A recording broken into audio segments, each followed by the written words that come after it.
Babiyahe tayo ngayon, papuntang Dingalan at may makikilala tayo mga kasama ng mga bagong tropa. At ito nga ang unang rides natin ngayon taon. Kaya susulitin natin ngayong araw dahil maganda ang panahon at magluluto tayo ng mga fresh seafoods. At aakyat tayo sa mataas na bundok at para puntahan ang East Batanes ng Dingalan. Ngayong umaga, nagpagas muna kami para sa unang biyahe. At syempre, ito ang importante nating gagawin bago tayo magbiyahe. At mahirap na rin matirikan sa daan lalo na pag nasa liblib tayong lugar. Dinaanan na lang namin yung mga ibang kasama natin dahil dun din naman kami pupunta. At bali 8 nga pala kami ngayon pupunta sa Dingalan at biglaan lang ako sumama sa rides na to. Pagkatapos nga ng biyahe namin mula sa Cabanatuan to Dingalan, 1 oras lang dahil sobrang bilis ng mga kasama ko.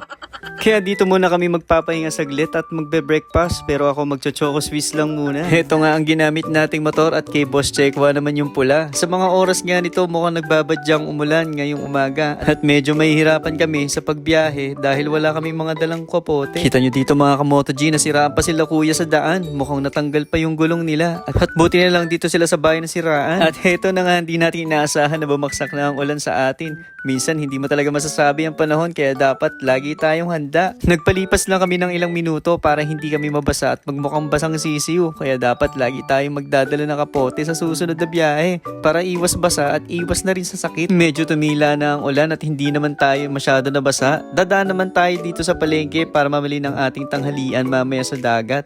Makikita nyo dito, napakadami nilang binibentang isda, iba't ibang uri at fresh. Bumili kami ng tinurado, pusit at hipon. At grabe, ang laki ng tuna nito. At heto nga pala si Kuya Jay, siya na magdadala ng ating ulam ngayon. At dali-dali na kaming dumiretso para puntahan na namin ang dapat nating puntahan. At kita nyo naman dito, napakaganda ng view. Kitang-kita mo na ang dagat. At grabe, after 15 years, laki na ng pinagbago ng Dingalan. Matagal na ako lumilibot dito mga kamoto G. Hindi pa siya fully developed noon at hindi pa sementado kaya napakahirap daanan nito dati. Pero kita nyo naman ngayon, ang ganda na ng daan. Ito lang kasi ang dagat na malapit na napupuntahan namin noon. Dito ngayon naghahanap na kami ng tutuluyan kung saan ba kami magiging okay at makakakuha tayo ng mura lang.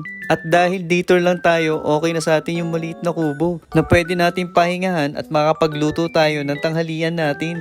Bali 3 nga pala yung pinagtanungan naming resort pero mukhang magiging okay na lang kami dito sa mura na may kubo dahil medyo may kamahalan sa ibang resort at nag-decide na kami na dito na kami tutuloy. Yun nga lang may iwan yung motor natin dahil hindi natin may papasok. Ito nga pala yung nakuha naming kubo, pwede ka dito mahupo at pwede ka rin mahiga sa dulo. Dito nga makikita nyo poso lang ang gamit natin panglinis ng mga isda at importante nga malinis mabuti to para mawala yung lansa at si Boss Erwin na nga nagmekos nito. At magpaparingas naman tayo ng uling para sa ating sinigang na isda at ngayong araw hindi muna ako magluluto. Si Boss at Madam daw muna magluluto ngayon at ako muna ang magiging videographer ngayon. Ayop.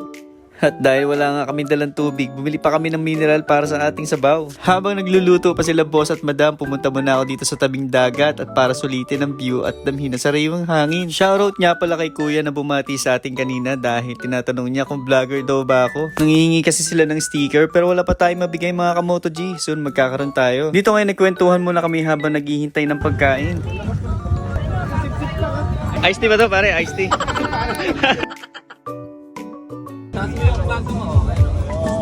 Sa totoo lang mga kamoto G, ito yung masarap sa feeling na nakakalibot ka na nagkakaroon ka pa ng bagong kaibigan. Ito yung mga bagay na memories na maalala natin pagtanda natin. Kaya para hanggat bata tayo, sulitin natin ang oras at panahon. Maikli lang ang buhay kaya Moto G tayo. After nga natin kumain at mamahinga, pumunta tayo dito sa gilid ng dagat. At ipapakita ko sa inyo kung saan tayo pupunta mamaya. Aakyat tayo dun sa may bundok na yun kung saan nandoon ang East Batanes. At ngayon nga ay nag-gear up na kami at nagbiyahe na ulit para sa ating susunod na destinasyon. Umalis kami dito sa Matawi ng 3:00 ng hapon para maabutan pa natin ang golden hour view ng East Batanes. Mas kita kasi siya sa hapon kaysa sa umaga. At tingnan nyo mga kamoto G, grabe, ang ganda ng view natin dito sa gilid. Masasabi ko maganda rin talaga ang Dingalan kaya hindi ako nagsasawang balik-balikan to. Okay, isang montage muna tayo mga kamoto G.